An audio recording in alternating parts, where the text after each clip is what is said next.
Dan kalau kita melihat dissenting opinion tadi, itulah perspektif MK yang sebenarnya. Bukan karena kebetulan melakukan dissenting opinion, tapi menyampaikan pandangan-pandangan, penilaian-penilaian, pemikiran-pemikiran apa yang menjadi tugas kewenangan konstitusional MK yang sebenarnya, yang hakiki, yang otentik. Mengenai putusan yang hari ini sudah selesai dibacakan, kalau dibilang kecewa pasti kita kecewa. Nggak mungkin enggak. Karena bayangan kita tentang permohonan yang sudah kita bangun, lalu juga berbagai respon publik terhadap permohonan yang kita sampaikan itu menunjukkan hal yang positif. Mengawal konstitusi itu adalah mengawal etik sebenarnya, kesusilaan, karena moral reading of the constitution, muatan konstitusi itu adalah etik. Mahkamah Konstitusi menolak permohonan 01 dan 03. Bagaimana tanggapan tim Amin dan tim Ganjar Mahfud? Bersama saya Yasmin Muntas di studio sudah hadir Firman Jaya Daily, Wakil Direktur Hukum TPN Ganjar Mahfud, dan Zuhad Aji Firmantoro, Direktur Eksekutif Timnas Amin. Juga akan bergabung melalui Zoom mantan Hakim MK Marwarar Siahaan dalam Open Minded.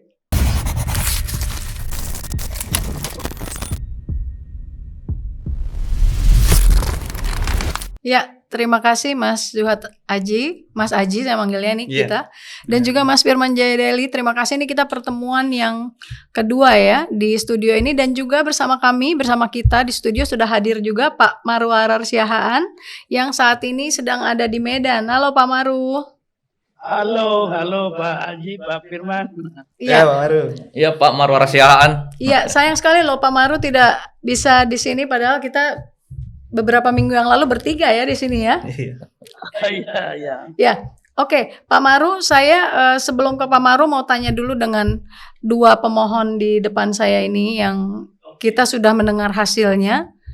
MK menolak permohonan ya. Pada saat tapping ini dilakukan itu permohonan 01 sudah ditolak. Sekarang 01 gimana pendapatnya atau tanggapannya atas keputusan tersebut dan adanya 3 dissenting opinion? Ya, pertama ini duka untuk kita semuanya ya. Demokrasi kita yang akan masuk era kegelapan barangkali. Secara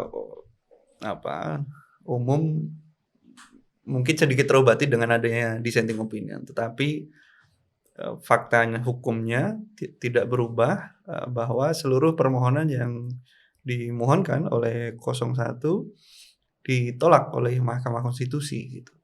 Ini kan satu pukulan yang cukup telak gitu, bukan untuk 01-nya, tetapi sekali lagi untuk demokrasi kita dan untuk proses penegakan hukum kita sendiri di Indonesia. Sebab menurut keyakinan kami, berdasarkan argumentasi yang sudah dibangun di dalam permohonan, cacat hukum proses pendaftaran 02 itu nyaris tak terbantahkan gitu. Tetapi hanya gara-gara alasan salah satunya yang didengar dan disampaikan tadi oleh hakim soal penjadwalan, kemudian hakim seolah-olah memaklumi atas terlanggarnya prosedur pendaftaran capres-cawapres. Nah, ini yang sangat memukul perasaan kita, khususnya mungkin bagi kalangan orang hukum ya, karena bagaimanapun juga kepastian prosedur di dalam hukum itu tidak bisa diabaikan begitu saja gitu. Tapi hari ini kita melihat bagaimana proses pendaftaran capres cawapres yang unprocedural dimaklumi oleh Mahkamah Konstitusi, dan ini menyakitkan. Ya, tadi sebentar atau sepintas sempat saya catat beberapa poin ya. Terkait apa yang disampaikan oleh Mas Aji itu adalah MK menganggap KPU telah melakukan tindakan yang tepat. Meski tidak segera mengubah syarat usia capres-cawapres, tapi mereka atau sesuai PKPU. Jadi PKPU tidak langsung diubah, tapi yang dilakukan oleh KPU itu adalah sesuai dengan putusan MK nomor 90. Nah, dari Mas Firman sendiri bagaimana menyikapi putusan pada hari ini? Kalau argumen Hakim MK di luar dissenting opinion ya, maka sesungguhnya juga itu salah, karena melaksanakan hukum kan tidak boleh melanggar hukum. Jadi jikalau misalnya MK juga pada gilirannya harus menyampaikan bahwa itu bukan pelanggaran, bahwa sesungguhnya KPU tidak melakukan pelanggaran soal pendaftaran itu, maka menurut sistem konstitusi dan sistem perundang-undangan yang tidak hanya berlaku bagi KPU sendiri, tapi juga berlaku dalam konteks ketatanegaraan Indonesia, maka sesungguhnya itu pelanggaran. Karena sebenarnya kan tidak dalam keadaan darurat yang harus memaksakan, harus memfasilitasi pendaftaran seseorang. Karena tidak terkesan lagi, tapi sepertinya dan ternyata KPU kehadirannya untuk diperuntukkan bagi upaya untuk memfasilitasi pasangan calon tertentu. Kan bisa dulu ditunggu ya proses pembentukan peraturan KPU yang baru, kalau dari sudut pandang itu. Nah, dengan demikian maka sesungguhnya itu juga menunjukkan ada bukan lagi kemunduran demokrasi, tapi kematian demokrasi. Ya. Karena tidak hanya sekedar kepentingan 03 dan 01, tapi sebenarnya ini upaya kita juga untuk menegakkan ulang benang demokrasi yang sudah mulai runtuh. Demikian juga soal konstitusi. Makanya kita harapkan betul Mahkamah Konstitusi menunjukkan jati dirinya untuk memaknai soal konstitusionalitas sistem politik demokrasi dan konstitusionalisme soal sistem pemilihan presiden. Ya. Nah, tapi kita tentu melihat ada perspektif lain yang dibacakan oleh hakim mahkamah yang menyampaikan dissenting opinion, bahwa memang sesungguhnya hakim yang membacakan dissenting opinion itu sungguh-sungguh mengakomodasi dan benar-benar menjiwai apa yang menjadi perasaan aspirasi masyarakat dan bangsa Indonesia. Jadi bukan hanya sekedar kepentingan 01, bahkan tidak juga hanya kepentingan 03. Dalam sudut pandang itu maka hakim yang menyampaikan dissenting opinion memberikan warna baru bahwa MK mestinya dalam posisi pengawal konstitusi, kemudian penjaga konstitusi, tidak melakukan pembenaran terhadap kesalahan KPU untuk melakukan pendaftaran dengan berbasis pada yaitu ketentuan hukum konstitusional yang salah. Jadi alasannya cuma putusan nomor 90. Itu kan kita melaksanakan hukum kan tidak boleh dengan melanggar hukum. Sebab kalau ada upaya untuk cepat-cepat dan sepertinya mengesankan ini darurat, lalu kenapa harus cepat? Berarti kan sepertinya ada yang harus diakomodasi kepentingan pasangan calon tertentu. Ya, kecuali kalau besok bencana alam atau misalnya besoknya ada kehancuran Indonesia, kan ini tidak ada. Maka sebetulnya diberikan ruang bagi KPU untuk melakukan proses administrasi sesuai dengan peraturan perundangan yang dalam konteks ini di ketentuan di dalam KPU sendiri kan sudah terakomodasi, teramanatkan bahwa harus ada juga peraturan KPU jikalau mengakomodasi apa yang menjadi putusan MK. Jadi, menurut kami pertama kami bukan dalam posisi dulu ya, karena kami belum mendengar putusan terakhir terhadap permohonan prinsipal 03. Sebenarnya dalam perkara sih 02 ya, pemohon 0, tapi dalam konteks Pilpres 03. Nah, jadi tapi secara umum kami bisa memberikan juga pandangan-pandangan bahwa apa yang menjadi konstruksi permohonan kemudian amar putusan dari Mahkamah Konstitusi tadi terhadap permohonan 01 itu sesungguhnya menunjukkan kehancuran demokrasi dan bukan hanya kemunduran demokrasi, tapi itu kehancuran demokrasi. Memang secara formal tentu kita terima sebagai lembaga formal, tapi dari sudut pandang yang lain tentu kita tidak pada posisi masih mengkritisi lah. Kita ke Pak Maru dulu ya. Kebetulan beliau kan jauh posisinya, ini takut ada masalah dengan koneksi. Pak Maru, beberapa minggu lalu, tepatnya 5 April lalu kita diskusi di sini dan ternyata dan pada waktu itu Pak Maru merasa optimis ya. Gugatan para pihak ini, gugatan pemohon ini akan dikabulkan begitu ya, dan ternyata pada hari ini kondisinya seperti itu. Bagaimana tanggapan Pak Maru? Ya, jadi saya juga mendengar tadi dari sejak awal hal yang menurut saya menjadi tugas pokok MK itu mengembalikan marwahnya, dan juga yang menurut saya juga lebih mudah bagi mereka untuk memberikan pandangan tentang proses pemilihan umum Pilpres sekarang ini, yaitu tentang putusan nomor 90 tahun 2023 yang sesungguhnya akan lebih mudah bagi mereka kalau mereka memperhatikan juga beberapa hal yang menyangkut satu soal keabsahan putusan itu. Kalau kita memperhatikan bahwa berdasar bukti otentik, putusan Majelis Kehormatan MK itu mengatakan ketua MK itu memiliki konflik of interest dan karenanya dia dihukum, maka sebenarnya di dalam Undang-Undang Kekuasaan Kehakiman nomor 48 tahun 2009 pasal 17 ayat 6 jelas dikatakan kalau ada hakim, terutama ketua ini, yang memiliki konflik of interest tidak mundur, maka dikatakan putusan demikian itu tidak sah. Itu ada dua versi naskah yang menyebutkan, satu tidak sah, satu cacat.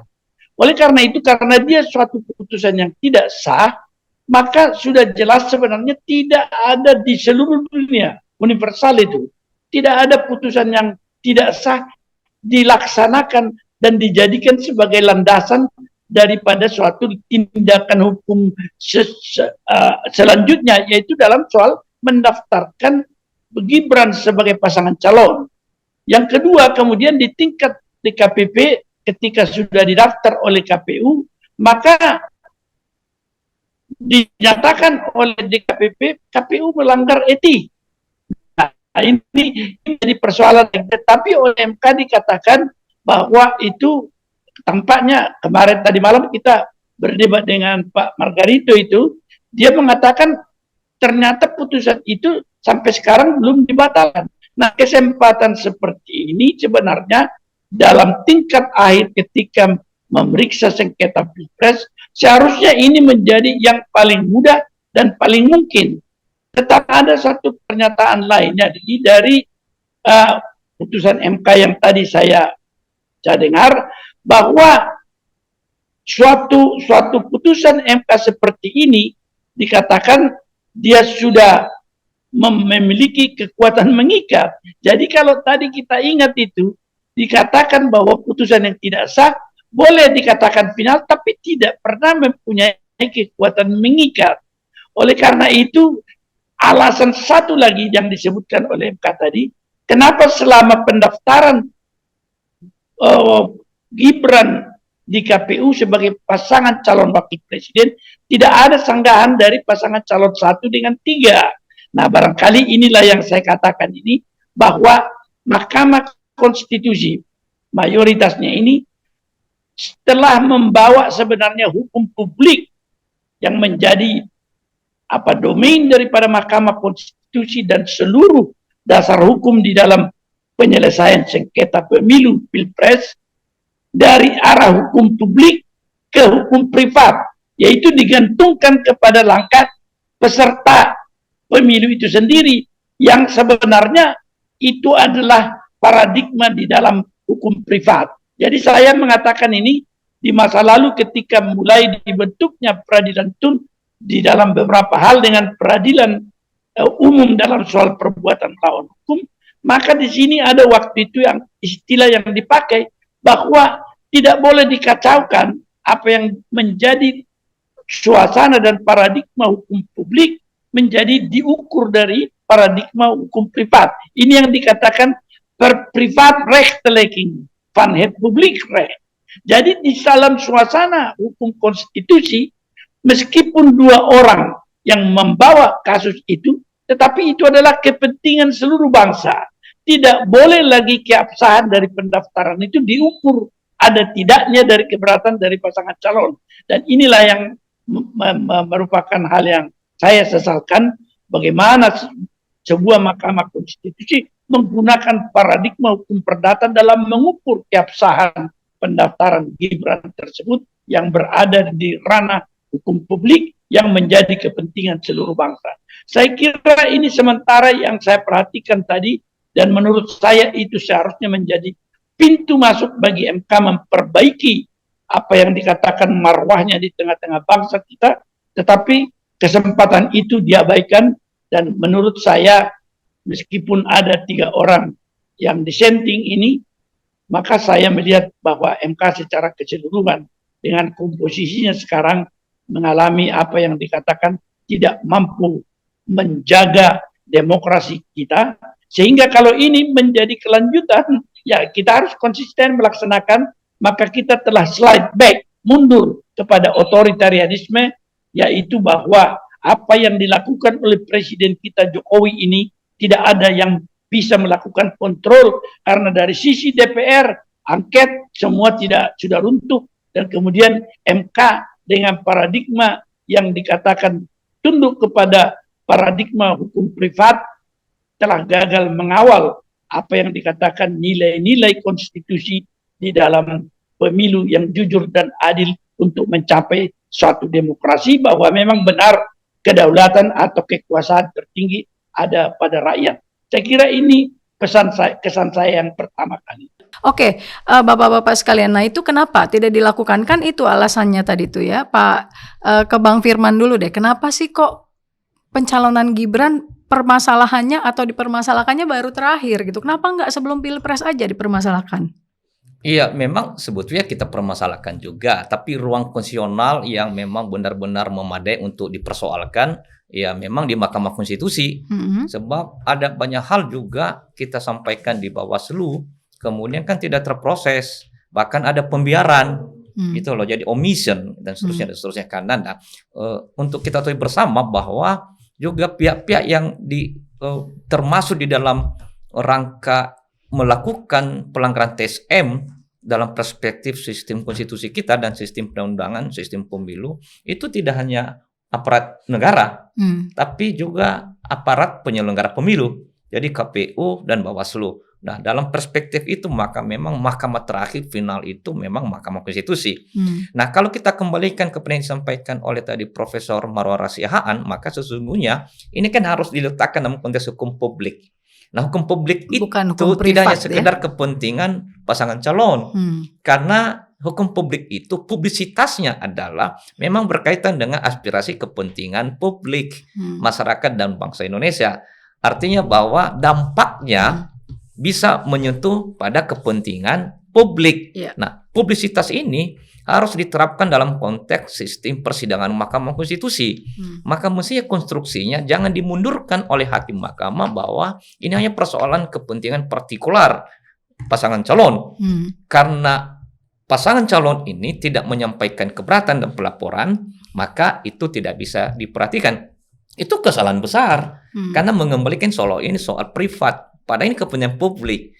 Nah, kenapa berkaitan dengan kepentingan publik? Maka sebetulnya bisa dikaitkan dengan 3 term, 3 payung besar.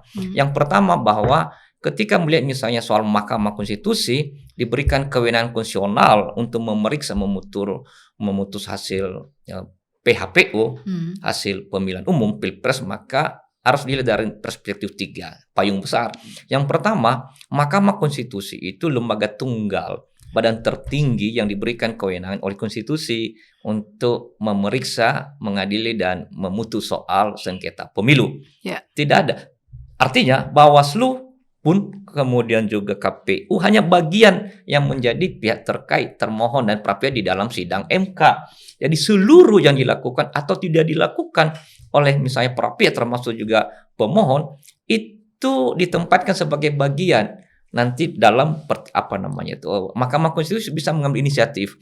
Nah, yang karena beliau adalah badan MK ini adalah yaitu pengawal konstitusi, pelindung konstitusi. Nah, yang kedua ini yang berkaitan konstitusi, maka basisnya adalah konstitusi. Jadi seluruh peraturan perundang-undangan itu harus menjadi bagian yang harus tunduk dan patuh pada konstitusi. Jadi misalnya soal pelanggaran TSM yang menurut Undang-Undang Nomor 7 tahun 2017 yang selalu dinarasikan oleh misalnya terkait dan termohon bahwa hanya menyentuh soal nominal. Nah, sebenarnya MK dalam melihat ini karena ini adalah soal konstitusi. Nah, konstitusionalitas itu yang lebih diunggulkan, lebih dikedepankan. Nah, yang ketiga bahwa makna dari misalnya 22E angka 1 itu dan 24C itu kan bersifat kualitatif. Paradigmanya paradigma yang kualitatif, yang melihat soal tidak hanya pada nominal tapi melihat ini bahwa diakibatkan oleh tahapan-tahapan pemilu. Itu sesungguhnya mengandung soal publisitas. Jadi sebetulnya kepentingan publik, pendekatan publik.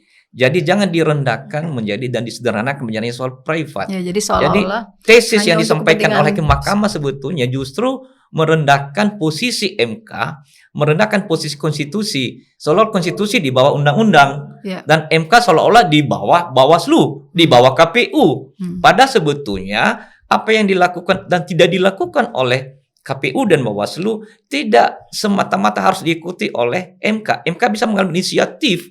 Kenapa? Dalam rangka kepentingan publik, tidak sekedar kepentingan pemohon. Jadi, jikalaupun pemohon tidak keberatan, maka bukan berarti MK tidak boleh mengambil inisiatif. Karena dia representasi dari ekspresi publik. Jadi, kami berpendapat bahwa disitulah kesalahan besar MK. Nah, kita merujuk pada pemikiran Profesor Dr. Marwar Rasihan tadi, bahwa sesungguhnya doktrin dari 3 payung besar tadi adalah menempatkan bahwa publisitas itu yang harus tunggal dikedepankan.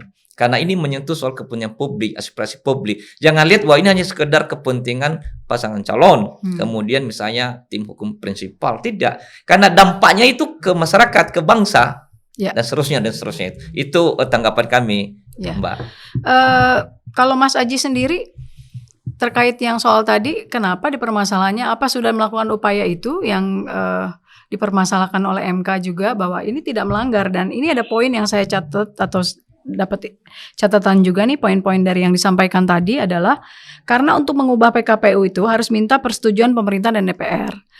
Sementara pada saat itu DPR lagi reses gitu ya, lagi reses. Dalam gugatannya ke MK, kubu Anies Mohaimin menilai Gibran tak memenuhi syarat administrasi sebab KPU RI memproses pencalonan Gibran menggunakan, yaitu tadi yang kita bahas ya, menggunakan peraturan yang lama gitu, yang lebih lama, bukan peraturan yang baru.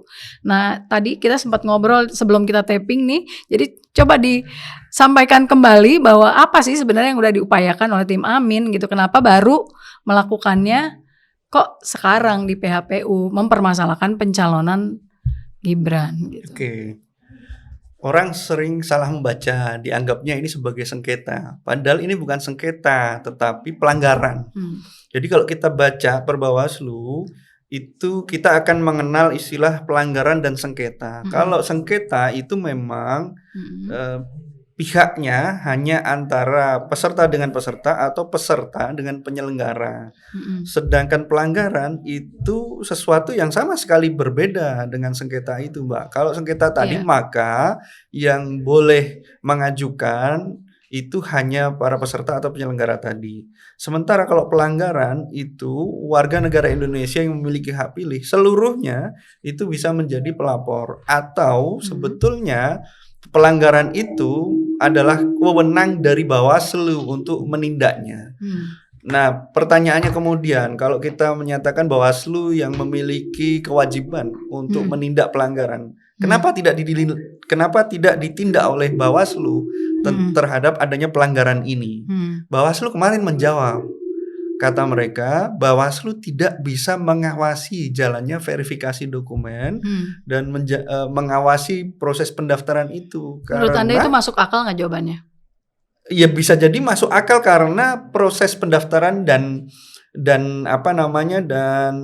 verifikasi itu menggunakan sistem siloan di KPU itu. Jadi tidak manual gitu loh, Mbak. Nah, inilah yang kemudian menjadi alasan bagi Bawaslu. Masalah itu masuk akal atau tidak masuk akal, ya itu di luar Mbak, penilaiannya kemudian menjadi sangat subjektif ya. Yang pasti memang tidak boleh alasan itu muncul apapun gitu. Karena itu sudah menjadi wewenang dan tanggung jawab yang diberikan undang-undang kepada Bawaslu. Artinya kalau Bawaslu tidak melakukan pengawasan dengan cara apapun juga melanggar gitu. Nah, ini yang seringkali disalahpahami lalu ditanya seolah-olah kenapa tidak mempersoalkan sejak lalu. Ini itu bukan, berulang kali itu ditanya. Iya, itu pasti ditanya terus. Orang yang salah memahami gitu. Bahwa ini tuh pelanggaran bukan sengketa. Harusnya pertanyaan itu disampaikan ke Bawaslu. Kenapa Bawaslu tidak menindaknya sejak awal itu? Kenapa Bawaslu melakukan pembiaran? Harusnya seperti itu ya. Pak, selain poin yang tadi, tapi saya mau tanya dulu nih, perasaan Pak Maru sebagai mantan hakim MK dengan keputusan ini. Kalau tadi kan analisa, tapi lebih dari sebagai seorang mantan hakim MK, Anda melihat putusan hari ini tuh perasaannya seperti apa? Ya, kalau dari sudut saya ya sudah tidak ada lagi benteng kita di dalam melihat sebenarnya perselisihan tingkat konstitusi itu yang bisa kita andalkan, terutama yang berkaitan dengan politik pemilu itu. Dan saya melihat juga kekuasaan itu tampaknya dengan paradigma yang dipakai mayoritas MK itu, yang banyak sekali menyatakan tidak terbukti, tidak cukup beralasan secara hukum, menggunakan paradigma yang betul-betul menurut saya hanya melihat dari sisi kaitan dengan bukti-bukti yang menurut substansinya adalah kuantitatif. Tetapi seluruh nilai-nilai konstitusi yang kita bicarakan sebenarnya tidak harus dilihat secara kuantitatif kaitannya dengan perolehan suara. Meskipun 100% diperoleh pasangan calon nomor 2 suara, kalau misalnya pelanggaran-pelanggaran yang terjadi, meskipun dengan suatu sebaran yang tampaknya berdiri sendiri masing-masing di banyak bidang, mulai dari pendaftaran, penyelenggaraan, sirekap, dan lain sebagainya, maka suatu pelanggaran atau hal-hal yang tidak akurat seperti itu cukup menyebabkan bahwa pemilu itu secara kualitatif tidak memenuhi paradigma konstitusi tentang apa yang dikatakan jujur dan adil. Apalagi yang paling mengecewakan kita bahwa tak nampak katanya bahwa bansos itu adalah program pemerintah. Ya memang benar, tetapi kalau saya lihat di dalam, mungkin belum dipertimbangkan pasangan calon nomor 3, abuse of power itu kan sudah nampak di sana, bahwa diakui juga ketika itu oleh Menteri Koordinator bahwa ada yang dipakai untuk kampanye, tapi katanya dampaknya tidak cukup. Itu kan tidak kita bicara tentang dampak, tetapi nilai yang eksis tentang pelanggaran itu, yang merupakan suatu hal yang prinsip dalam konstitusi, yang dilihat sebagai nilai yang mempengaruhi konstitusionalitas pemilu, itu bagi kita cukup. Jadi kalau dirangkaikan dengan pelanggaran-pelanggaran yang lain, itu akan menyebabkan suatu kesimpulan bahwa sebenarnya pemilu itu memang tidak memenuhi syarat di dalam Undang-Undang Dasar kita sebagai suatu pemilihan yang jujur dan adil. Bukan soal angka. Kalau angka itu adalah merupakan hasil dari suatu proses. Kalau proses ini meskipun tidak seluruhnya salah, tetapi pasti dia akan berpengaruh kepada hasil. Ini yang saya tidak lihat di dalam pertimbangan mahkamah.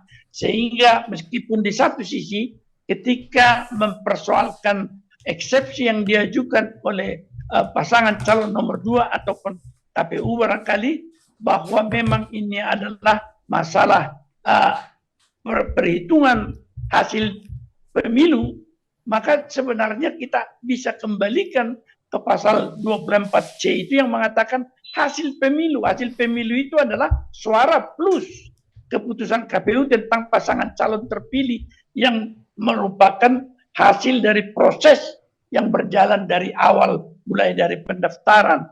Nah, ini yang menurut saya berbeda cara mengukur kita. Kalau dia merupakan suatu ukuran yang kuantitatif, ya pasti tidak bisalah kita buktikan dengan apa yang dikatakan pelanggaran itu apakah mempengaruhi hasil perolehan. Pasti kalau dia sudah melanggar konstitusi, suatu asumsi yang sudah menjadi kesimpulan pasti mempengaruhi hasil. Ya. Saya kira ini perbedaan posisi saya dengan kawan-kawan, sehingga kalau begini caranya, maka kita tidak akan lagi melihat akan ada kontrol yang bermakna di dalam penyelenggaraan pemilu oleh mereka yang sedang berkuasa. Kalau dia menginginkan arah dari pemilihan itu suaranya kepada siapa, seperti yang dilakukan oleh presiden incumbent kita sekarang, yaitu mengarahkan kepada pasangan calon nomor 2, yaitu anaknya, yang menurut saya sah saja kalau campur tangannya itu tidak menggunakan kekuasaan yang disebutkan sebagai abuse of power. Ini yang belum dibahas oleh MK sebelumnya. Ya. Demikian Mbak Yasmin. Ya, terima kasih Pak Maru. Kita ke bapak-bapak di depan saya dulu nih. Soal bansos. Tadi ada beberapa poin penting lagi yang saya catat ya. Tidak terbukti adanya keberpihakan termohon. Jadi dianggap KPU tidak terbukti berpihak. Terus nepotisme tidak terpenuhi karena dipilih melalui pemilu, bukan ditunjuk lah ibaratnya begitu. Kenaikan tukin itu wajar. Tadi ada dengar ya di sana ya Bapak-bapak ya. Terus MK tidak meyakini adanya relevansi kenaikan suara dengan bansos nih yang tadi juga disebutkan oleh Pak Maru. Tanggapan ke Mas Firman dulu deh. Dalam sosiologi politik, sosiologi pilpres, pada dasarnya bantuan sosial itu memiliki pengaruh untuk memenangkan pasangan tertentu dalam 02. Saksi ahli yang kita hadirkan, Profesor Didi Damanhuri menyampaikan sebetulnya betapa ada relasi antara fenomena instansi bansos itu terhadap pemenangan pasangan calon 02. Kemudian juga kita hadirkan juga Profesor Dr. Hamdi Muluk, kemudian juga Profesor Dr. Soeharko, ahli sosiologi politik dan satu ahli psikologi politik, bahwa sebetulnya juga bansos itu berdampak dengan perilaku politik pemilih dan perilaku voters, perilaku pemilih. Nah, jadi tentu ini menjadi catatan penting. Nah, yang kedua, soal nepotisme, politik nepotisme, kalau langsung tidak, tetapi pada dasarnya itu pasti ada pengaruh, dan itu dalam rangka untuk kepentingan pemenangan tertentu, yaitu dalam hal ini pasangan calon 02, karena memang calon wakil presiden adalah putra kandung dari presiden yang sedang berkuasa.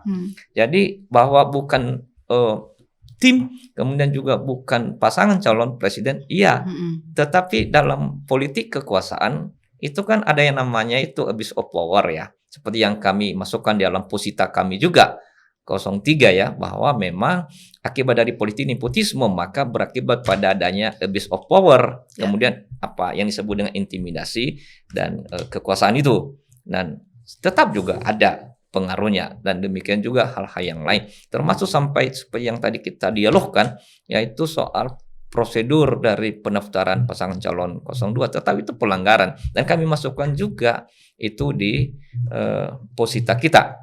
Ya, pada saat itu gini kalimatnya ya, tidak ada parpol yang keberatan dengan Gibran diloloskan sebagai cawapres. Pada saat itu seperti itu kan kalimat kronologi tadi seperti itu. Itu kan seolah-olah persoalan masyarakat bangsa, ini bukan persoalan MK. Padahal MK itu harus tergugah untuk mengambil inisiatif. Bahkan dalam beberapa putusan MK, dalam sosiologi putusan MK, dalam sosiologi juga persidangan MK beberapa waktu sebelum ini, itu juga ada bahkan di mana pasangan calon peserta tidak mengambil inisiatif, tetapi MK mengambil inisiatif untuk mengatakan bahwa itu pelanggaran. Kenapa? Karena Mahkamah Konstitusi menempatkan diri sebagai Mahkamah Konstitusi, pengawal konstitusi, pengawal konstitusi, pelindung konstitusi. Nah, kenapa MK dalam konteks ini tidak menerapkan tradisi dan doktrin MK sebagai Mahkamah Konstitusi? Jadi persoalan itu jangan hanya ditempatkan pada soal partai politik. Sebetulnya juga partai politik juga dan pasangan calon menyampaikan beberapa hal, tapi memang ada sejumlah hal yang bersifat, misalnya tadi Bawaslu ya, sampaikan misalnya Bung Zuha tadi, Bung Aji ya, bahwa memang itu juga Bawaslu dalam posisi tidak maksimal, bahkan terkesan melakukan pembiaran, apalagi kalau ini kategorinya ada pelanggaran, bukan sengketa dan seterusnya. Jadi apapun itu sebaiknya dan seharusnya MK harus melihat ini sebagai apa yang disebut dengan hukum publik. Jadi publisitas itu diterapkan dalam keseluruhan ekosistem persidangan. Makanya beban pembuktian itu sebetulnya memang doktrinnya harus dilakukan, disampaikan oleh yang melakukan pendalilan, dan pendalilan itu disampaikan oleh pemohon. Tetapi dalam konteks bahwa ini MK, bahwa ini adalah mahkamah yang berkaitan berintikan pada soal politik kenegaraan, ketatanegaraan dan konstitusional, maka tidak perlu jelimet pembuktian seperti dalam kepidanaan keperdataan. Karena itu pendekatannya berbeda. Ini kan pengawal konstitusi, penjaga konstitusi. Jadi dengan melihat aja soal proses ekosistem pemilu pilpres, maka pembuktian itu memang pada dasarnya dibebankan kepada yang melakukan pendalilan, tapi bukan berarti menutup kemungkinan kepada MK. Nah, jikalau tadi ada narasi disampaikan bahwa seolah-olah dilemparkan semua kepada Mahkamah Konstitusi, maka lihatlah itu tidak hanya kepentingan partikular kelompok 03 dan 01, tapi pandanglah itu sebagai aspek publisitas hukumnya. Jadi ambil alih, karena tidak ada lagi lembaga yang di luar MK yang bisa meluruskan pelanggaran-pelanggaran ini, yang bisa menegakkan ulang benang kusut yang sudah runtuh akibat dimulai dari putusan 90 yang dikonfirmasi oleh MK dan juga kesalahan serius oleh KPU yang konfirmasi oleh adanya pelanggaran etika menurut DKPP. Ya. Nah, itu mesti disentuh. Ada satu catatan penting. Sebetulnya dalam putusan MK 141, MK seperti sudah meluruskan bahwa putusan 90 itu kan bukan kebijakan hukum terbuka. Dalam konteks itu maka MK mengingatkan ulang ke depan maka itu dikembalikan kepada kewenangan pembentuk undang-undang. Yeah. Nah, apa artinya? Maknanya adalah pesan etik moralnya adalah bahwa kami seperti mengakui kesalahan nih MK-nya, tapi kan kami tidak mungkin mengubah. Yeah. Kan hanya dalam hitungan waktu singkat itu langsung ada putusan 141. Yeah. Kemudian memberikan pesan bahwa memang itu adalah wilayah kebijakan hukum terbuka. 141 yang ditolak gitu kan ya. Dan itu seperti persoalan serius. Hanya saja kan tidak bisa mengubah putusan. Tapi itu menjadi dasar bagi MK untuk melihat kembali bahwa kesempatan bagi MK untuk mengembalikan jiwa roh demokrasi konstitusi. Seperti disampaikan tadi misalnya Profesor Marwar Siahaan. Itulah posisi kami. Jadi mestinya MK jangan kembali kepada persoalan yang pragmatis, yang sederhana. Seolah-olah persoalan hanya persoalan kepentingan kelompok, kepentingan partisan, kepentingan 03 dan 03, kepentingan pemohon semata. Pada ini aspek masyarakat bangsa dan negara. Jangan melihat pilpres itu hanya sederhana soal pasangan calon, tapi ini adalah soal kerja-kerja demokrasi, tugas-tugas konstitusional yang harus dilakukan oleh MK karena tidak ada badan yang lain yang punya kewenangan. Hanya Mahkamah Konstitusi. Dan kembalilah mestinya MK itu kepada jiwa roh konstitusi. Kalau melihat misalnya kewenangan konstitusional yang diberikan oleh konstitusi kepada MK, itu semua paradigmanya itu kualitatif. Dan sangat berparadigma pada soal politik strategis kenegaraan dan ketatanegaraan konstitusi. Termasuk misalnya soal juga untuk menyelesaikan sengketa pemilihan umum. Itu jangan dilihat hasilnya semata. Hasil itu tidak berdiri sendiri, tapi bagian dari tahapan-tahapan penyelenggaraan pemilu pilpres. Jadi bisa jadi dalam setiap tahapan ini ada ruang-ruang yang terjadi pelanggaran terstruktur, masif. Termasuk juga misalnya pendaftaran. Jadi pendaftaran ini tidak terpisah, tidak berdiri sendiri, tapi dia bagian dari keseluruhan ekosistem pemilu pilpres. Jadi jangan lihat hasilnya. Tapi sebetulnya hasil itu berdiri sendiri, tidak berdiri sendiri. Tapi dia terikat dengan tahapan-tahapan sebelumnya. Yang padanya menghasilkan angka. Angka itu, nominal itu bagian dari yang diakibatkan oleh tahapan-tahapan.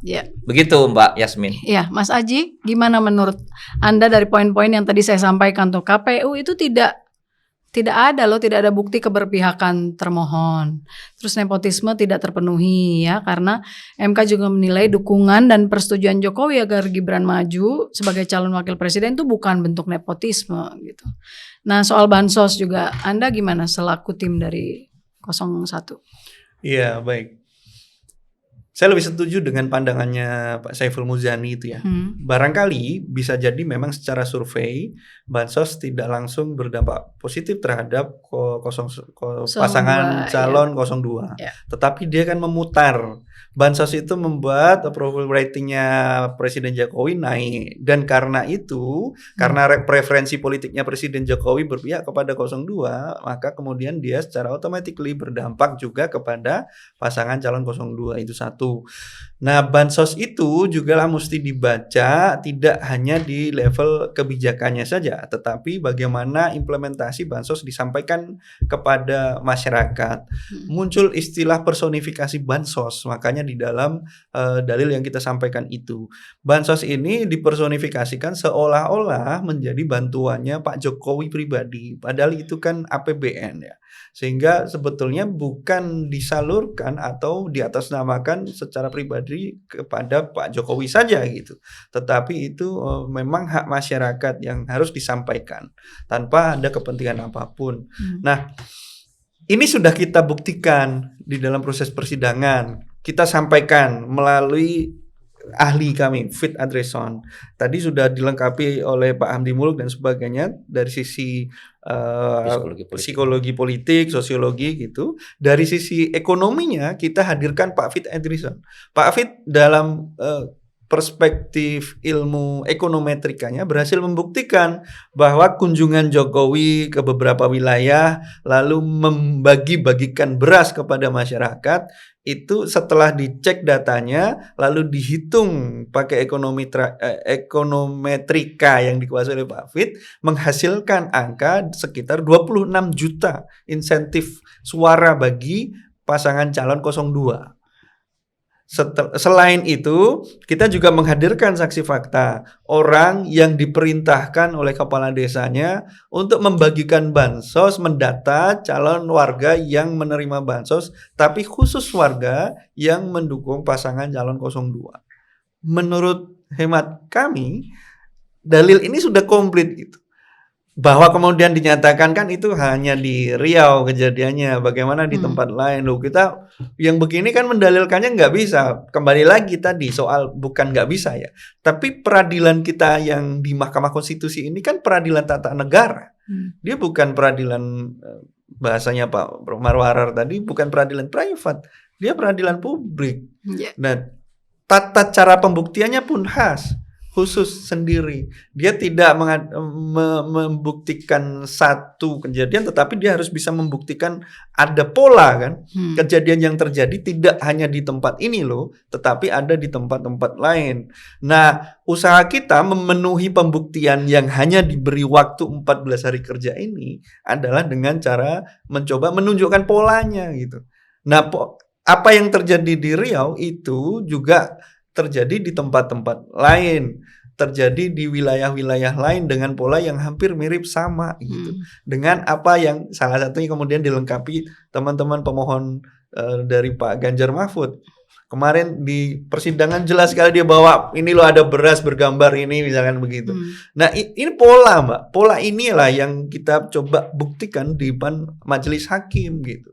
Nah, kalau ini kemudian dikatakan wah ini nggak berdampak signifikan terhadap perolehan 02 misalkan gitu, pembuktian yang modal bagaimana lagi kira 14 hari kerja Mbak, 19 saksi. Tidak ada saksi. Jadi dan beberapa saksi. Saksi 19 hanya 19. Dan juga dibilang tuh semua bukti yang diajukan tadi ya kurang lebih apa yang, karena saya bolak-balik dengar bukti yang diajukan hanya berita dari media online, terus tidak ada saksi, bolak-balik tuh kalimat dari hampir semua hakim kan bicara seperti itu, kecuali yang dissenting opinion ya. Kan ada beberapa yang membacakan seperti itu bahwa bukti yang diajukan hanya dari berita dan media online tanpa ada saksi gitu. Nah, itu saya rasa itu yang dianggap oleh MK sebagai sebuah kelemahan seperti itu. Nah, saya sebenarnya masih mau tanya lagi, tapi saya khawatir ada kendala teknis ke Pak Maru, jadi saya ke Pak Maru dulu. Pak, jadi kalau misalnya dari sisi Pak Maru nih, walaupun ini ada beda ya, ada perbedaan dengan yang kita bicarakan 2 minggu lalu, kurang lebih 2 minggu lalu, sebetulnya ada nggak dari 8 hakim konstitusi itu yang menurut Pak Maru kok di luar dugaan ya gitu misalnya? Ada nggak menurut Pak Maru gitu? Harusnya dia nggak dissenting loh minimal gitu, atau gimana Pak? Ya, saya kira yang di luar dugaan saya yaitu Ibu Eni yang kemudian berpihak menjadi dissenter dia, di dalam arti dia mencoba melihat bahwa pelanggaran etik itu sebenarnya sudah bagian dari pelanggaran hukum konstitusi karena adanya apa yang disebutkan TAP MPR yang menyatakan, yang menggariskan tentang etik berbangsa, ya kan, etik berbangsa bagi penyelenggara negara itu yang memiliki ukuran-ukuran yang sudah ditentukan di sana tentang bagaimana seharusnya pejabat negara itu, dan dari apa yang dikemukakannya itu dia melihat bahwa beberapa langkah-langkah yang termasuk disebutkan pemohon nomor 1 itu sebagai pelanggaran terstruktur itu termasuk juga dari bansos itu, dari ukuran-ukuran etik sebenarnya sudah harus dicegah itu atau ditangkal oleh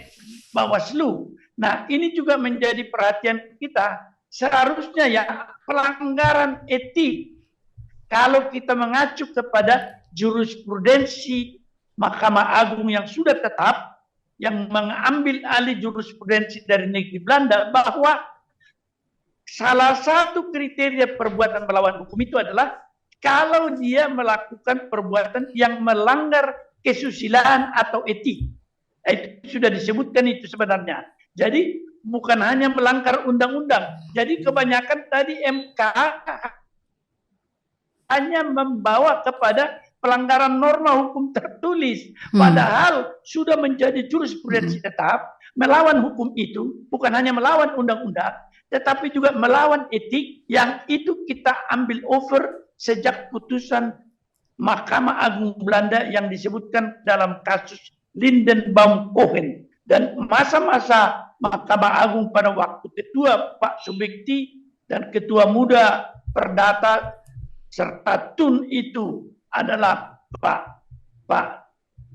saya lupa namanya ini, Pak Sikin dan Indro Harto. Itu sudah menjadi hal yang dipompakan, dan di dalam jurisprudensi kita seorang hakim yang tidak mengkategorikan perbuatan yang melawan susila atau etik atau kepantasan itu bukan sebagai perbuatan melawan hukum, pasti dibatalkan putusannya. Nah, Anda perhatikan dari seluruh masalah bansos, meskipun itu program negara, kan dikooptasi menjadi bagian dari salah satu kampanye untuk pasangan calon. Kepantasan seperti ini, kalau Anda perhatikan keterangan keahlian daripada Magnis Suseno sangat tajam itu, bahwa pemerintahan sekarang itu justru sangat jelas-jelas melanggar etik. Bahkan dia menggunakan analogi bahwa Pak Jokowi itu sudah seperti pemimpin mafia. Jadi Anda perhatikan sekarang dalam mengukur semua pelanggaran-pelanggaran itu, MK kembali kepada pelanggaran undang-undang. Itu adalah sebelum tahun 1800 di Belanda seperti itu, yang kemudian diperbaiki dengan jurisprudensi yang disebutkan arrest Lindenbaum-Cohen, tapi Indonesia mengambil alih lagi. Nah, ini barangkali yang membuat kita menjadi heran bagaimana pelanggaran etik yang sudah jelas dalam pendaftaran Gibran dianggap bukan perbuatan melawan hukum, sehingga dia sah saja begitu. Dan itu sebenarnya sumber dari segala kericuan itu. Yang lain-lain mungkin agak sukar merumuskannya, tetapi juga ketika pasangan calon nomor 1 mengemukakan tentang penggunaan struktur pejabat pemerintahan yang pejabat kepala daerah itu, Anda perhatikan itu jelas melanggar konstitusi. Seandainya Anda perhatikan bahwa yang boleh membuat suatu usul APBD itu kalau di daerah hanya mereka yang dipilih secara demokratis dalam pemilu. Itu yang kemudian bahwa pilkada itu demokratis, itu bukan lagi DPR tetapi pemilihan langsung. Oleh karena itu, kalau misalnya dimaksudkan oleh pemerintah tidak merupakan suatu pengaruh dari pemerintah yang berkuasa sekarang itu untuk menggunakan itu secara struktur, maka pejabat yang dipilih atau bupati, gubernur, kepala daerah yang dipilih itu yang harusnya ditunjuk sebagai pejabat kalau masa jabatannya sudah melewati. Tetapi jangan ditunjuk oleh mereka yang tidak ada peran demokrasinya, karena konstitusi mengatakan bahwa pasal 18 harus dipilih itu. Ya, tapi kan tadi juga ada pertanyaan seperti ini Pak Maru. Kan tidak ada keberatan dari kemarin-kemarin terhadap PJ-PJ itu, gitu kan? Ada permasalahan seperti itu. Nah, kembali ini menjadi paradigma yang dikatakan privat recht tegen van het publiek recht. Jadi membawa itu menjadi ranah keberatan pihak-pihak. Bukan, itu adalah kepentingan bangsa yang harus dilihat dari sudut konstitusi sebagai kepentingan umum, di mana Mahkamah Konstitusi harus bertindak dalam hal semacam itu, bukan karena ada keberatan atau tidak, tetapi itu konstitusional atau tidak. Saya kira cara membacanya seperti itu. Pak Maru, tadi Pak Maru kenapa di luar dugaan mengatakan bahwa itu Eni Nurbaningsih gitu? Kan Pak Maru bilang yang di luar dugaan saya adalah Bu Eni begitu. Yang tadinya mungkin Pak Maru pikir dia tidak dissenting opinion begitu ya, tapi ternyata dissenting opinion. Kenapa Pak Maru menganggap itu di luar dugaan? Terus kalau dari yang harusnya menurut Pak Maru mungkin dissenting opinion tapi ternyata mengabulkan gitu. Ada nggak yang seperti itu? Ya, kalau kita perhatikan di dalam putusan nomor 90 tahun 2023, meskipun dia sedikit berbeda dalam arti pertimbangan hukumnya, tapi dia tetap memperkenankan seorang yang kepala daerah tetapi gubernur boleh. Kan? Jadi dia gubernur ya, waktu itu termasuk 3 ya, kepala daerah gubernur ya. Jadi kalau ini diperkenankan kemudian dan itu dianggap sebagai sesuatu yang bertentangan sebenarnya dengan etik tidak bertentangan dengan etik, maka dia di dalam dissentingnya tidak harusnya mengutip TAP MPR nomor 6 itu tentang etik berbangsa bernegara itu sebagai salah satu ukuran di dalam semua perilaku dan penyelenggaraan pemilu ini. Karena dia di dalam putusan nomor 90 justru berbeda dengan apa yang kita harapkan sebenarnya. Dia membenarkan itu dengan alasan sudah sepanjang dia sudah pernah dipilih dalam pemilihan umum tapi dalam posisi gubernur. Padahal dari sisi ukuran konstitusi di dalam pasal 28 tentang tidak boleh membedakan, maka dia telah menutup pintu bagi pihak yang bukan gubernur yang dipilih untuk menjadi calon presiden. Bagaimana dengan guru besar, dokter, advokat dan lain sebagainya yang di dalam konstitusi jelas tidak boleh membeda-bedakan orang atas dasar alasan golongan dan kelompok dan yang lain-lain. Dan justru yang dia berikan hak adalah kelompok orang yang pernah dipilih sebagai gubernur. Itu bertentangan dengan konstitusi. Apalagi pasal 27, dipersamakan semua warga negara di depan hukum dan pemerintahan. Maka saya agak terkejut melihat peralihan dari Gubernur. Selain itu tidak ada ya Pak, yang di luar dugaan Pak Marut tidak ada ya?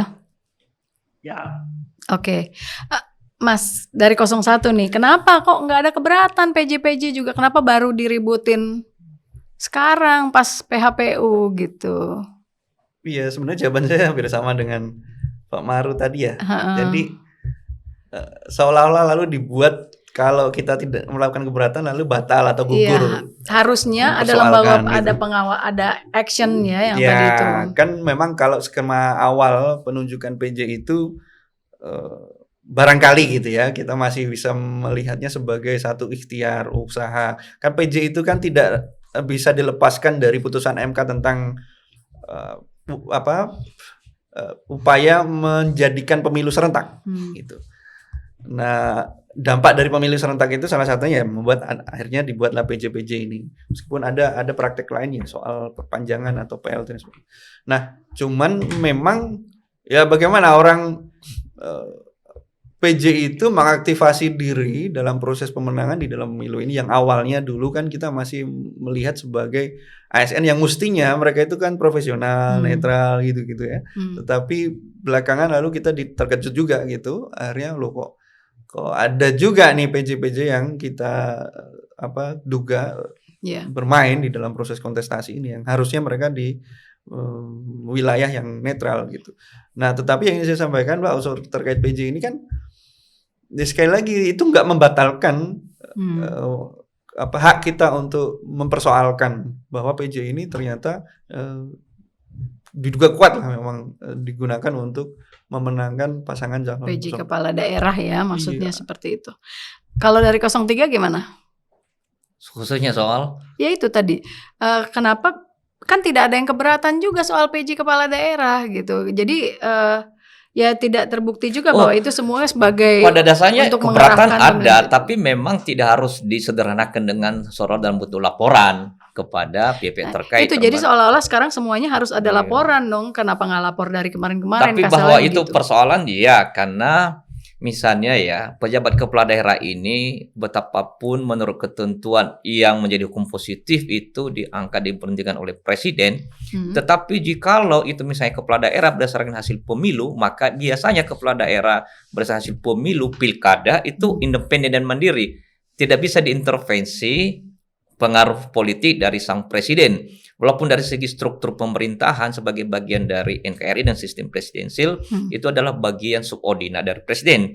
Tetapi karena dia tidak diangkat dalam pengertian langsung secara administratif oleh presiden, tetapi dia berdasarkan aspirasi publik melalui pilkada, maka itu rata-rata itu independen dan mandiri. Nah, tetapi sekarang ini ratusan pejabat kepala daerah, bupati, wali kota, gubernur itu diangkat diberhentikan oleh presiden dan setiap saat reguler bisa diganti oleh presiden, bisa dengan pendekatan subjektivitas politik kekuasaan. Dan dalam konteks pengangkatan kepala daerah maka bisa juga diberhentikan. Gubernur Aceh PJ-nya kan diganti karena apakah ya dan tidak, tapi terbukti di sana memang pasangan 02 kalah sama 01, langsung diganti namanya Pak Marzuki Ahmad. Dan oleh karena itu maka ini juga satu ruang yang kita anggap bahwa ada personalisasi kekuasaan, ada misalnya penyalahgunaan kekuasaan melalui mekanisme pengangkatan kepala daerah. Ada saksi ahli seperti yang dihadirkan juga, Profesor Dr. mantan Dirjen Otonomi Daerah. Itu mengatakan sesungguhnya mekanisme yang digunakan untuk mengganti, mengangkat, memberhentikan pejabat kepala daerah tidak hanya cukup dengan peraturan Mendagri, tapi harus dengan peraturan pemerintah. Nah, ini menjadi penting PP itu sebagai bagian dari tata urutan peraturan perundang-undangan. Nah, ada apa dalam konteks ini hanya sekedar dalam peraturan menteri. Nah, untuk itu maka memang ini persoalan dan kita persoalkan juga. Tetapi ini kan menjadi tidak dihiraukan oleh lembaga manapun. Dan untuk itu maka kita kembalikan kepada MK yang memiliki kewenangan penuh secara konstitusional. Jadi tidak ada yang tidak bisa disentuh oleh MK. Jikalau semua peristiwa, setiap kejadian baik pada saat tahapan pertama, bahkan setelah Pilpres pun MK itu bisa memasuki, bisa menyentuh. Tetapi maksudnya adalah dalam rangka untuk kepentingan konstitusionalitas. Pilpres itu konstitusionalisme sistem politik demokrasi. Jadi mestinya sejak awal MK itu mestinya itu, dan sampai sekarang saya dalam sosiologi persidangan dan sosiologi putusan harus menempatkan ini sebagai kepentingan hukum publik. Tidak sekedar privat itu loh, yang hanya kepentingan pribadi. Dan kalau kita melihat dissenting opinion tadi, itulah perspektif MK yang sebenarnya. Bukan karena kebetulan melakukan dissenting opinion, tapi menyampaikan pandangan-pandangan, penilaian-penilaian, pemikiran-pemikiran apa yang menjadi tugas kewenangan konstitusional MK yang sebenarnya, yang hakiki, yang otentik. Ini saya baru dapat informasi bahwa sidang udah selesai. Gugatan Ganjar ditolak juga, Ganjar Mahfud. Jadi Pak Maru juga sudah dapat kabar itu ya. Gugatan Ganjar Mahfud 03 ditolak juga. Tapi gini, saya sepertinya nih sekarang lagi ngobrol sama dua orang pengamat, bukan pemohon nih kesannya gitu. Padahal nih ada pengamat yang mau kita wawancara, katanya lemes dengar putusan MK gitu. Nah saya mau dengar nih perasaan bapak-bapak di depan saya nih gitu. 01 dulu. Ya maksudnya, oke, pasti sedih atau kecewa, tapi you express gitu, maksudnya how you're feeling gitu, atau secara tim gitu, bagaimana apa yang Anda rasakan dan apa yang akan Anda lakukan ke depan sebagai tim. Pak. Jadi sejak kemarin Pak Capres dengan kita sudah rapat dan mempersiapkan segala kemungkinan. Pertama, selalu saja sebagai bangsa yang beradab, beretika, kita tetap akan menghormati apapun putusan dari Mahkamah Konstitusi, karena ini sudah menjadi konsensus kita bersama bahwa prosedur cara penyelesaian perselisihan hasil pemilihan umum itu ada di lembaga ini. Karena itu kita hormati konsensus kita itu. Nah, mengenai putusan yang hari ini sudah selesai dibacakan, kalau dibilang kecewa pasti kita kecewa. Iya, pasti. Nggak mungkin enggak gitu. Karena bayangan kita tentang permohonan yang sudah kita bangun, lalu juga berbagai respon publik terhadap permohonan yang kita sampaikan itu menunjukkan hal yang positif gitu. Tapi tiba-tiba kemudian di ujung kok kita melihat MK sangat normatif gitu. Sangat normatif, lalu boleh dibilang menurut kami dia tidak memberikan pertimbangan yang cukup terhadap hal-hal yang tadi kita sempat bahas itu ya, mengenai pendaftaran, mengenai bansos gitu. Bayangkan, kita itu kan berharap MK akan memasuki ruang-ruang yang sangat substansial, sebagaimana MK tadi menyatakan menolak eksepsi. Itu kan substansial tuh cara pandang MK itu. Ketika berbicara tentang kewenangan Mahkamah Konstitusi gitu ya, berwenang atau tidak, dia menyatakan Mahkamah Konstitusi berwenang dengan cara melihat substansi dari hukum formil yang ada di Mahkamah Konstitusi. Tetapi begitu masuk ke pokok perkara, MK kemudian seolah-olah berbalik menjadi MK yang sangat normatif gitu. Dia tidak masuk ke wilayah yang substantif.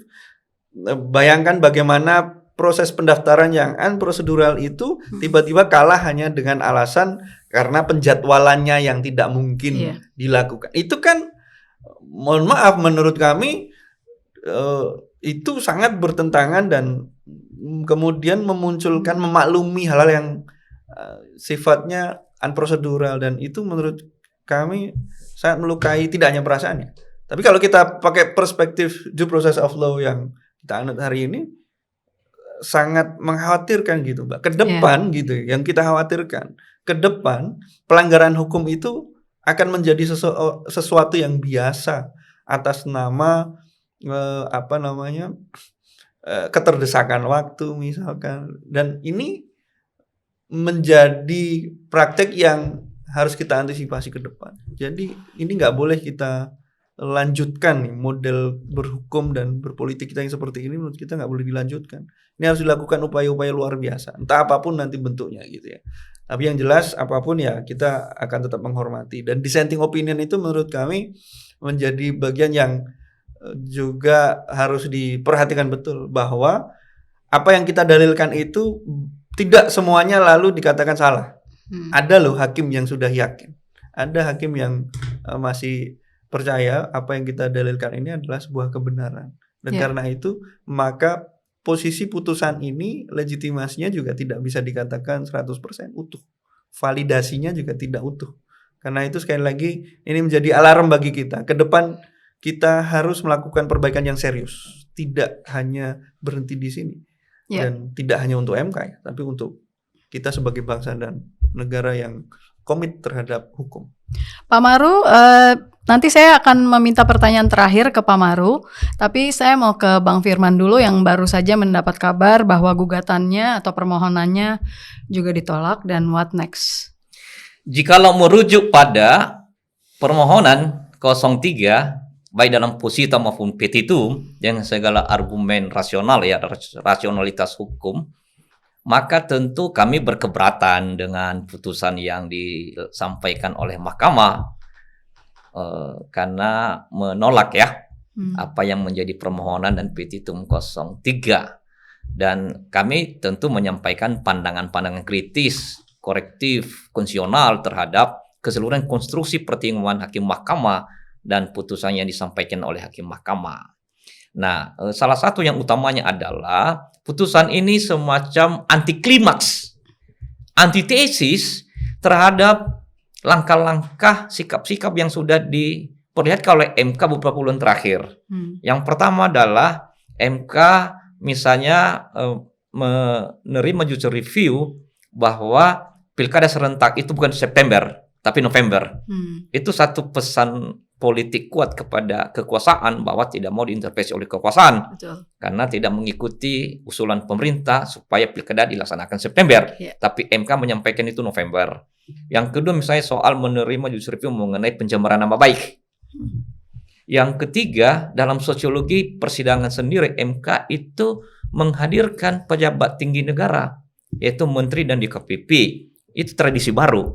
Kemudian juga yang kita waktu itu lakukan di sini diskusinya ya. Dan juga menyampaikan sejumlah pertanyaan yang bersifat kualitatif ya kepada saksi ahli dan saksi fakta. Kemudian juga yang berikut yaitu dengan mentradisikan walaupun sudah biasa ya, tapi membuka ruang seluas-luasnya kepada sahabat pengadilan, kepada masyarakat untuk menyampaikan amicus curiae dalam hari amicus curiae ya. Jadi itu menjadi tradisi baru yang bermakna dan luar biasa, walaupun biasa di dalam negara hukum modern ya. Kemudian juga di dalam kali ini ada ruang untuk menyampaikan kesimpulan, yang di dalam kesimpulan boleh diperkenankan untuk menambah bukti tambahan. Ini sesuatu kemajuan MK mengakomodasi, mengagregasi dan apa yang menjadi aspirasi pasangan calon, tim prinsipal, termasuk juga masyarakat dan bangsa negara. Dan tentu ini menjadi bermakna bagi pemaknaan ulang MK yang sejak putusan 90 hancur lebur kepercayaan publik masyarakat bangsa terhadap MK. Jadi dengan putusan ini semacam anti klimaks, antitesis terhadap yang sudah dibangun beberapa bulan terakhir, dan untuk itu maka ini semakin menunjukkan ada kehancuran konstitusi. Tidak hanya kemunduran demokrasi, tapi kehancuran demokrasi. Jadi kami menggunakan apa yang disebut dengan istilah, yaitu mencatat putusan ini secara administratif hukum, secara dokumentatif hukum. Karena tidak ada pilihan yang lain. Karena bagaimanapun ini putusan MK adalah putusan dari sebuah lembaga yang memang diberikan kewenangan konstitusional untuk menyelesaikan sengketa atau perkara pemilihan umum, termasuk dalam pilpres. Jadi kami mencatat secara administratif hukum bahwa putusan itu sudah keluar. Kami menganggap bahwa ini sebagai mencatat sebagai dokumentasi hukum. Jadi tentu ini menjadi catatan bagi kami bahwa putusan itu adalah putusan dari sebuah lembaga yang memang memiliki kewenangan. Jadi kami tidak punya pilihan yang lain. Hanya kami menggunakan frasa diksi, kami mencatat secara administratif hukum putusan itu. Kami mencatat secara dokumentatif hukum putusan itu. Kami bukan dalam posisi juga berpikir lain karena memang tidak ada lembaga yang lain memutus. Kita menghormati itu, tetapi tentu juga ada catatan-catatan penampilan kritis korek dari kami mengenai apa yang menjadi pertimbangan putusan Mahkamah Konstitusi, dengan menghormati juga mengapresiasi pandangan-pandangan hakim yang menyampaikan dissenting opinion, yaitu guru besar tetap di perguruan tinggi 1 Profesor Dr. Saldi Isra, guru besar hukum Andalas, Profesor Dr. Eni Romaningsih, guru besar hukum UGM, kemudian juga Profesor Dr. Arif Hidayat, guru besar hukum Universitas Diponegoro, yang benar-benar menguasai soal materi tugas tanggung jawab kewenangan konstitusional Mahkamah Konstitusi dan melihat konstitusi ini sebagai sesuatu yang berparadigma kualitatif, yang berparadigma substantif. Ini catatan kami. Oke. Pak Maru, terakhir dari Anda, kalau misalnya kita lihat begini Pak, selama ini kan kalau sengketa Pilpres, selama ini yang sepanjang sampai saat ini belum pernah ada yang menang gitu kan. Nah terus bagaimana ke depannya Pak kalau seperti ini gitu? Ini aja yang sudah dianggap punya angin segar, ada angin segar dan ada optimisme gitu ya. Bahkan Pak Maru sendiri tanggal 5 April atau 4 April lalu ketika kita taping menyampaikan rasa optimis bahwa ini mungkin saja bisa diterima gitu atau bisa dikabulkan gitu. Nah sekarang bagaimana ke depannya supaya MK menjadi lebih baik dan orang yang sengketa Pilpres ke MK akhirnya paling kalah juga. Nah kayak gitu. Bagaimana supaya tidak seperti itu? Ya, jadi saya pertama-tama ini sebagai suatu bagian dari peradaban ini menyelesaikan sengketa di MK, tentu saja kita akan menyerukan semua pihak menerimalah dengan segala catatannya supaya kita bisa move on. Tetapi yang kedua catatan saya, tampaknya MK masih memerlukan suatu peningkatan yang boleh mencapai kualitas sebagai pengawal konstitusi seperti yang didengung-dengungkannya. Mengawal konstitusi itu adalah mengawal etik sebenarnya, kesusilaan, karena moral reading of the constitution, muatan konstitusi itu adalah etik. Oleh karena itu juga apa yang saya katakan tadi, arrest atau jurisprudensi Mahkamah Agung Belanda tahun 1919 yang telah menyatakan salah satu kriteria perbuatan melawan hukum adalah ketika dia melanggar kesusilaan atau etik dan juga kepantasan dan kepatutan. Mungkin perkembangan terakhir di kita juga sudah menerima suatu ukuran pelanggaran kepatutan kesewenang-wenangan itu ketika ada salah satu yang disebutkan ajas-ajas umum pemerintahan yang baik itu, termasuk ukuran-ukuran etik itu dijadikan salah satu kriteria.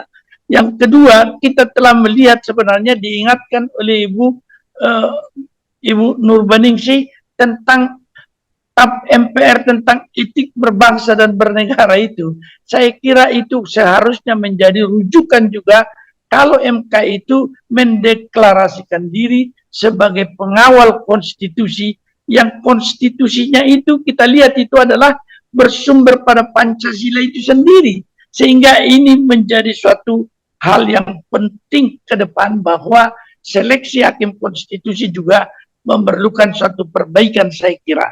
Yang terakhir barangkali tentang apa yang dikatakan paradigma konstitusi yang menyerahkan kembali kepada ukuran pihak-pihak, itu adalah mengembalikan kepada zaman jahiliyah yang disebutkan ver privat recht teleking van het publiek recht. Sudah diberikan kewenangan dengan paradigma konstitusi yang menjaga kepentingan umum, tetapi dia mengembalikannya kepada pihak-pihak. Padahal putusan MK ini yang dia mau kembalikan kepada pihak-pihak adalah menyangkut seluruh kepentingan bangsa. Apakah dia ikut memilih atau tidak, putusan MK yang ini akan menyerahkan kepada rakyat Indonesia untuk terikat kepada itu. Tetapi yang terakhir, saya kira yang menjadi ingatan kita, sekarang dengan putusan ini tidak ada lagi kontrol kekuasaan. Menurut saya, kita mengalami apa yang dikatakan kegagalan dalam konsolidasi demokrasi. Dan kalau Anda perhatikan sekarang koalisi-koalisi yang sudah disusun itu adalah bentuk daripada otoritarianisme, tetapi masih dalam bentuk soft. Karena semua kekuasaan yang ada itu dikooptasi oleh seorang presiden, dan dia akan bisa menggolkan apa yang menjadi kehendaknya. Ini yang berat tentang konsolidasi demokrasi, yang kita harus pelan-pelan harus berjuang lagi. Demikian kesan saya. Ya, terima kasih Pak Maru. Itu nanti bisa kita bahas di topik berikut ya, soal tiadanya oposisi dan sebagainya ya, soal oposisi.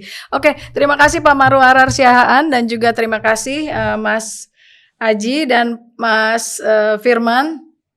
Kita ketemu lagi di Open Minded, dan ini udah kedua kali. Mudah-mudahan hukum kita menjadi lebih baik ya ke depannya, dan negara kita juga bisa lebih baik. Negara lebih baik dan hukum kita bisa menjadi lebih baik. Amin. Terima kasih. Assalamualaikum warahmatullahi wabarakatuh.